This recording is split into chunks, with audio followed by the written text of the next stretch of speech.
Assalamualaikum warahmatullahi wabarakatuh teman-teman. Kali ini kita akan mengenal peletak fondasi sosiologi pendidikan. Berikut adalah beberapa tokoh yang dipandang berjasa dalam meletakkan fondasi sosiologi pendidikan. Yang pertama yaitu Karl Marx. Marx lahir dari keluarga Yahudi di Trier, Jerman pada tahun 1818. Ibunya berasal dari keluarga rabi Yahudi, sedangkan ayahnya berkependidikan sekuler dan pengacara yang sukses. Ketika suasana politik tidak menguntungkan bagi pengacara Yahudi, ayah dan keluarganya pindah menjadi pemeluk agama Protestan. Wah, disayangkan banget nih teman-teman. Berikut adalah sumbangan dari Karl Marx. A. Pendekatan materialisme historis. Istilah materialisme historis tidak pernah digunakan oleh Marx sebagai pendekatan yang digunakannya untuk menjelaskan sebuah realitas. Dalam memahami pendekatan materialisme historis, yaitu means of production, cara produksi, yaitu sesuatu yang digunakan untuk memproduksi kebutuhan dan material serta mempertahankan keberadaannya. B. Teori alienasi. Apa yang membedakan manusia dengan makhluk?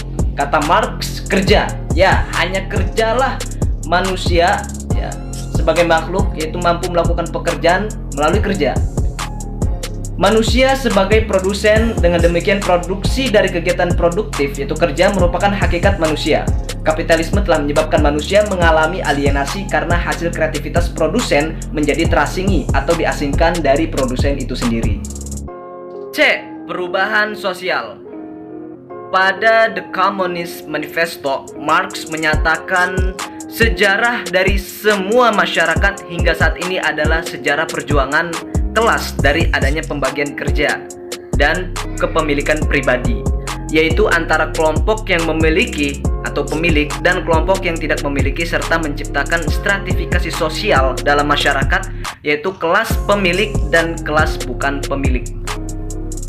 D. Tentang agama.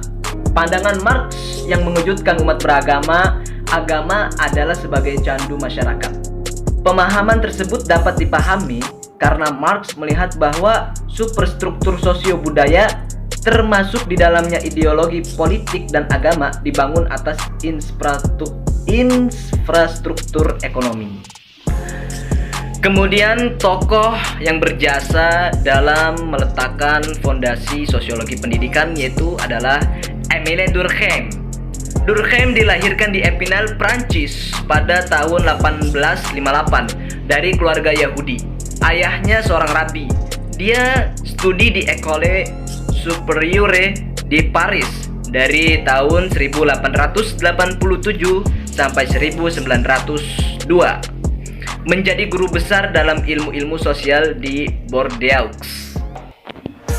Salah satu sumbangan Émile Durkheim adalah pendekatan fungsional sosiologis untuk memisahkan sosiologi dari filsafat sosial dan menegaskan sosiologi sebagai ilmu atau sebagai cabang ilmu pengetahuan yang mandiri.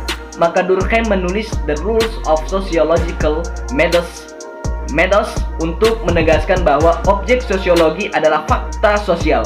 Fakta sosial merupakan cara bertindak, berpikir, dan merasa yang ada di luar individu, bersifat memaksa dan umum. Oleh sebab itu, ia dapat dinyatakan sebagai suatu angka, rate, sosial, seperti angka bunuh diri, angka mobilitas, tingkat kepopuleran, calon presiden, tingkat elektabilitas, calon daerah, dan sebagainya. B. Teori perkembangan kapitalisme.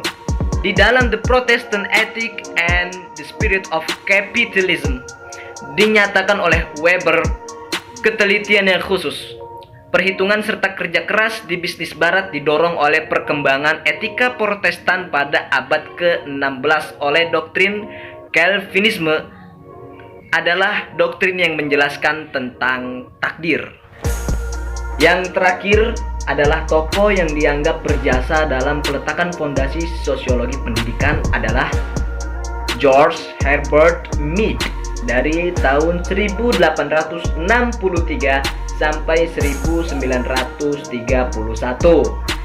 George Herbert Mead mengenyam pendidikan filsafat dan mempraktekannya pada psikologi sosial. Di dalam Mind, Self, and Society, Mead menerangkan pada pengembangan diri, self maksudnya, manusia seseorang berkembang dengan berinteraksi dengan orang lain. Seseorang berkembang melalui beberapa tahap, yaitu preparatory, tahap play stage, tahap pertandingan atau game stage, dan tahap the generalized order. Oke, semoga bermanfaat teman-teman.